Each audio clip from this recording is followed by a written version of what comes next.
La gripe aviar, el ébola, ambas tienen algo en común.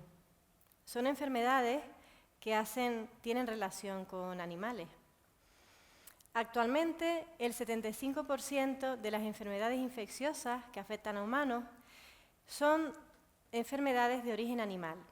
A estas enfermedades, que se transmiten de los animales a las personas, se les denomina zoonosis. La importancia es tal que existen organizaciones internacionales dedicadas a su estudio, como por ejemplo la Organización Internacional de Sanidad Animal, que depende de la Organización Mundial de la Salud. Alrededor del 60% de los patógenos que afectan a las personas son zoonóticos, son de origen animal. Aquí encontramos tanto parásitos como virus, bacterias, hongos. Tenemos algunos ejemplos, como por ejemplo el caso de la rabia. Es una enfermedad de tipo vírica que es transmitida y diseminada por animales vertebrados, entre los que se encuentran, por ejemplo, los perros. Desde hace años se conocen muchas de estas enfermedades y algunas han sido y continúan siendo enfermedades de gran relevancia. Tenemos, por ejemplo, la enfermedad de la toxoplasmosis. Esta enfermedad la produce un parásito que se llama Toxoplasma gondii y que fue descubierto en un roedor, el Ctenodactylus gundi, concretamente en los laboratorios del Instituto Pasteur de Túnez, tras haberle causado un brote mortal. Pues bien, debieron de pasar alrededor de 40 años para que se descubriera que el parásito también podía afectar a las personas. Las vías de transmisión del parásito incluso fueron un misterio durante muchos años y tuvieron que pasar otros 30, 40 años para que se descubriera el papel fundamental que tienen los gatos en el ciclo biológico de este parásito. Este animal, los gatos, son el hospedador definitivo del parásito. Así, a lo largo de los años, se fue descubriendo cómo muchos animales vertebrados pueden estar parasitados por Toxoplasma gondii.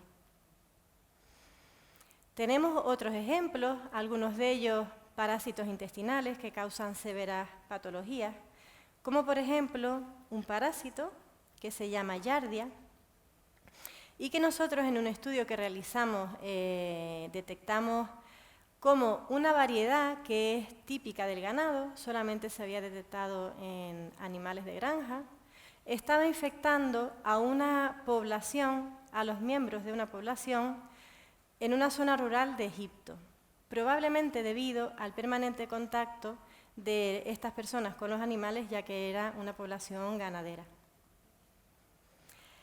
Dentro de los pequeños mamíferos, también algunas especies de roedores han sido los diseminadores de enfermedades tan importantes como puede ser, por ejemplo, la peste. Esta enfermedad, ya saben, que marcó la historia de la humanidad con 3 grandes brotes o pandemias. La primera pandemia, que comenzó en el siglo VI, concretamente en África Central, se fue expandiendo por toda la cuenca mediterránea.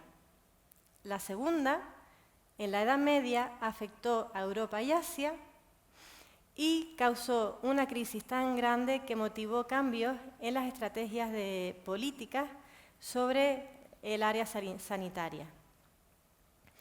La tercera pandemia, que se originó en China en el siglo XIX, fue el momento en el que se descubrió por parte de Alexandre Yersin el agente causal de esta enfermedad, la bacteria Yersinia pestis. Pues bien, durante los siguientes 20 años, esta pandemia se fue distribuyendo con las ratas que viajaban en los barcos a las principales ciudades portuarias de todos los continentes. Así, la pandemia, la bacteria, se fue transmitiendo incluso a otras especies de roedores silvestres de los otros continentes, estableciéndose así en África, en Asia y en América. Nosotros pudimos confirmar este hecho en un estudio que realizamos con roedores procedentes de zona selvática de Perú. Hay otros patógenos también que diseminan las ratas, entre los que se encuentra Angiostrongylus cantonensis, que es un parásito típico de ratas, vive en los pulmones, pero en humanos produce meningitis eosinofílica. Este parásito, que era procedente de Asia, se fue también distribuyendo a nuevas zonas, el Caribe, Sudamérica, hasta que actualmente nosotros también lo hemos encontrado aquí, en ratas de Canarias. Pero si nos fijamos, los últimos brotes que han preocupado de manera importante a la humanidad y que han hecho que intervenga la OMS con declaraciones oficiales y con recomendaciones han sido patógenos que, siendo de animales, han mutado y se han adaptado a vivir como patógenos de las personas. Tenemos como ejemplo el caso de la gripe aviar. La gripe aviar es una enfermedad infecciosa causada por un virus y la mayoría de los virus que causan este tipo de gripe aviar no son patógenos para humanos. Sin embargo, existen algunos de ellos, como por ejemplo el H5N1, el H7N9, que causan severas patologías en humanos. Hay otros virus gripales también típicos de animales, como por ejemplo el virus H1N1. Este virus en 2009 se detectó en humanos por el Centro de Control y Prevención de Enfermedades, el CDC de Atlanta, y fue denominada la gripe porcina. Pues bien, la gripe porcina generó una gran preocupación a nivel mundial, ya que se creó una declaración de alerta por una pandemia de gripe por parte de la OMS. A mediados del siglo pasado aparecieron también virus de animales que tras mutar se adaptaron a infectar a las personas. Los más conocidos son el West Nile, el Zika, el chikungunya y el ébola. 3 de estos virus son transmitidos por mosquitos culícidos. El género Aedes transmite chikungunya y Zika, el género Cules transmite el virus de West Nile. Y el virus de West Nile es una enfermedad típica de aves que se detectó en personas por primera vez en Uganda, en 1937. Este virus produce unas patologías neurológicas severas y se introdujo en 1999 en Estados Unidos. Allí causó un brote dramático y largo que duró hasta el año 2010. Pues bien, los brotes más largos de West Nile que se han detectado han sido en Grecia, Israel, Rumanía, Rusia y en Estados Unidos, en los lugares de paso de las aves migratorias. El virus chikungunya se descubrió en un brote que estaba ocurriendo en el sur de Tanzania en 1952. Este virus produce fiebres elevadas, de hecho se llama la fiebre de chikungunya, fuertes dolores articulares, dolores musculares, dolores de cabeza, etc. Y se mantiene en la naturaleza en animales reservorios, como por ejemplo en monos en África. Este virus se conocía en África, en Asia, y en las últimas décadas el vector transmisor se fue distribuyendo por nuevas zonas por Europa y en América. Y en el año 2007 ya se detectó un primer brote de virus en Europa, concretamente en el norte de Italia. A partir de ahí se detectaron brotes en Francia y en Croacia. La enfermedad que causa el virus ébola, según el CDC de Atlanta, es una enfermedad poco común, pero es grave y es a menudo mortal. El virus ébola se descubrió en 1976 cerca del río Ébola, en lo que hoy es la República Democrática del Congo y en Sudán. Este virus se mantiene en la naturaleza en animales reservorios, es zoonótico. Sin embargo, todavía no se conoce el reservorio natural, se sospecha que son los murciélagos. A lo largo de la historia se fueron identificando brotes de ébola en diferentes aldeas remotas de África Central y de África Occidental, hasta que el brote epidémico del año 2014, el virus ocupó grandes núcleos urbanos y además también zonas rurales de África Occidental. Como saben, este virus causó una alarma social importante y la expansión ocurrió de manera arrolladora en Sierra Leona, Liberia y Guinea.